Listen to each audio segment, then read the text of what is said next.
Dinas Pendidikan Kota Lubuk Linggau sukses menggelar rangkaian peringatan Hari Pendidikan Nasional tahun 2026 melalui dua agenda utama yang berlangsung di lokasi berbeda. Upacara peringatan Hari Dikdas dilaksanakan secara hikmat di SMP Negeri 12 Lubuk Linggau. Kegiatan ini juga melibatkan ratusan peserta didik. Tentu momentum ini menjadi ajang memperkuat semangat dalam meningkatkan mutu pendidikan serta membentuk karakter generasi muda yang unggul. Sementara itu, kegiatan pameran pendidikan digelar di Dinas Pendidikan Kota Lubuk Linggau dengan menghadirkan berbagai inovasi, karya, dan capaian dari satuan pendidikan. Kepala Dinas Pendidikan Kota Lubuk Linggau Ahmad Asril Asri yang menyampaikan bahwa peringatan Hari Dikdas tahun ini menjadi momen perdana dengan konsep yang berbeda. Ia menegaskan bahwa pelaksanaan upacara di satuan pendidikan yang dipadukan dengan pameran gugus memberikan ruang bagi siswa untuk berkreasi dan menampilkan karya mereka kepada masyarakat.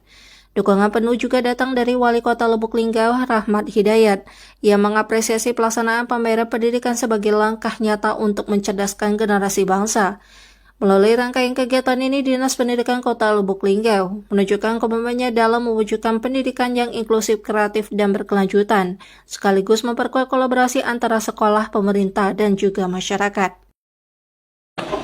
Dan satu lagi yang mana ya saya punya dalam pendidikan kita yang saat ini jatuh dirasakan pendidikan dunia pendidikan dan kami punya target entah itu dari seluruh provinsi para peserta yang selalu lepas dari pelaksanaan ini yang sedang mengambil sekaligus